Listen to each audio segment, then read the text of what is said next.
Support for President-elect Trump's second term growing as more Fortune 500 companies shell out donations for his inauguration with just a little over 3 weeks to go. At least 15 large corporations and trade organizations have made major contributions. Wall Street Journal pointing out it's the first time in at least a decade that Goldman Sachs, Intuit, Toyota, and Pharma are donating to an inauguration fund at all. A record $200 million already raised, and it's on track to beat the $107 million Trump brought in for his first inauguration. President Biden's inauguration raised only $61 million. All of this following a long list of high-profile executives flocking to meet with Trump at Mar-a-Lago ahead of his presidency. Joining me now, Texas Congressman and House Oversight Committee member Pat Fallon. And Congressman, are you surprised to see what seems like an about-face from corporate America? What are you hearing back at home in Texas? Well, Cheryl, corporate America used to be pragmatic, and success has 1,000 fathers and defeat is an orphan. And President Trump won an electoral landslide. He won the popular vote. He's got a mandate from the American people, and he's going to be president for the next 4 years. In fact, for the first time in 4 years, we're going to have a president, an active president that will lead.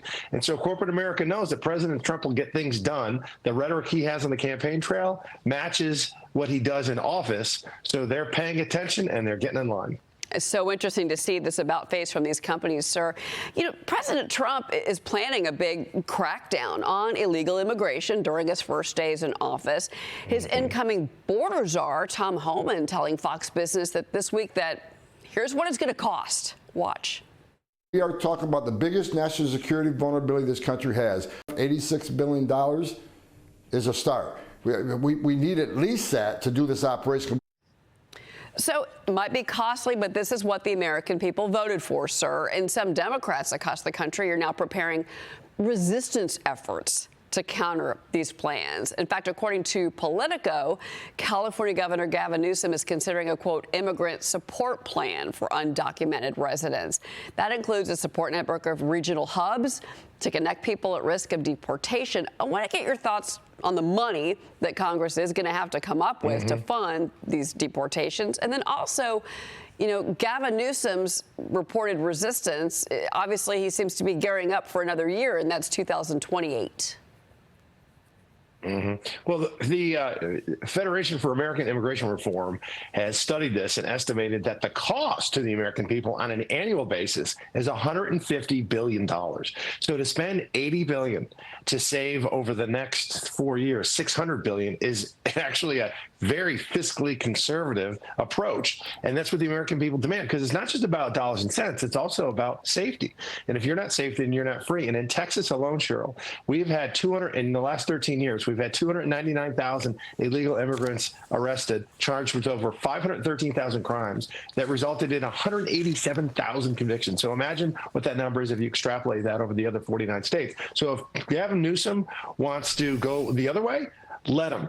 It'll make California's already, the Californian government can't pay their bills right now, and they're going to incur great cost to fulfill his very far left progressive vision, and it's just going to further indebt Californians. So I welcome his entry to the national stage in 2028 because he will be abjectly rejected. Well, I mean, obviously the border and immigration is the key issue, and this is on the shoulders of Tom Homan and certainly of President-elect Trump. But, you know, there are 1.53 million encounters just at the southwest border with Mexico from October of 2023 to September of 2024.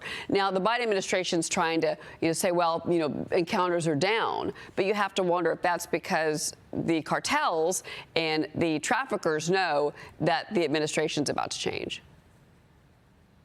Well, it's not only crossings are down, it's because it's the way they count them, too. They're fudging the numbers and they're cooking the books because they've paroled about 800,000 illegal crossers from Nicaragua and Cuba and Venezuela and Haiti.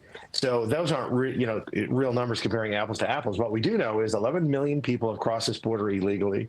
It's about 5 times worse than it was under President Trump. And depending on how you measure it, I mean, in fiscal year 2017, Cheryl, there were 300,000 illegal border crossings all year. And that's when President Trump was in office. And then just in December of 2023, there were 300,000 illegal crossings. So by that measure, it's 12 times worse. So yeah, the people know, the Mexican government knows, and Central American governments, and really governments all over the world know that we're finally going to secure our southern border again. And it's time to listen to President Trump and make some deals, because he may punish them economically. Well, especially if you're Canada or Mexico. You know, you've got these two top Canadian ministers, you know, traveling to Mar-a-Lago to meet with Trump's team about his proposed 25% tariffs on imports if Canada does not beef up its border security. Now, that meeting was focused on Canada's efforts to combat fentanyl and illegal immigration after the country announced its new border plan earlier this month to the tune of almost $700 million. All of this happening, obviously, under pressure from President-elect Trump before he takes office. So do you think that, in particular, considering the political pressure that Justin Trudeau is under right now, his Liberal government is completely threatened. The Conservatives in Canada are polling well ahead of Trudeau. Do you think that he is ready to make that deal? I don't think Trudeau has any choice, quite frankly, Cheryl. I mean, he's political dead man walking as it is, as you've just mentioned. So President Trump, you know what he does? He gets people's attention. When he says 25% tariffs on all imported goods from two of our major trading partners, that gets their attention, and he will follow through. I don't think he'll have to, because Canada, it's Trudeau, so he's so left-wing, sometimes I'll say China. But Canada and Mexico need the United States far more than we need them. And we do have a healthy trading relationship with them. We want to continue. I'm not a big fan of tariffs, but if they're going to allow this kind of mass unlawful migration, then that might have to be a penalty that's incurred. Again, I don't think it'll happen, because they will bend to, well, they're going to do what's right and bend to President Trump's will. Well, look at oil exports out of Canada to the U.S. and electricity. The numbers are there to support them wanting to work this out with Trump. You know, obviously, big news, the big vote for House Speaker. That's next Friday. Mike Johnson's future in that role is in question right now. You're warning any effort to remove him, though, could delay the certification of the 2024 election happening 3 days later. So what is your state of play? Well, first, I think Mike Johnson is the most conservative member, or conservative speaker we've ever had. And he's got a historically narrow margin, and he's got one of the toughest jobs, if not the toughest job in the country.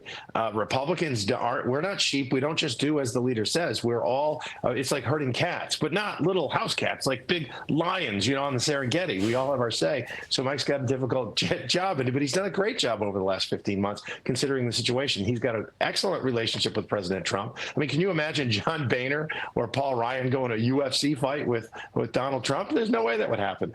So Mike, so this is what will happen though. If we've already had the nominations process within our Republican conference, Cheryl, and Mike was selected and elected, if you will, unanimously. There was no other candidate.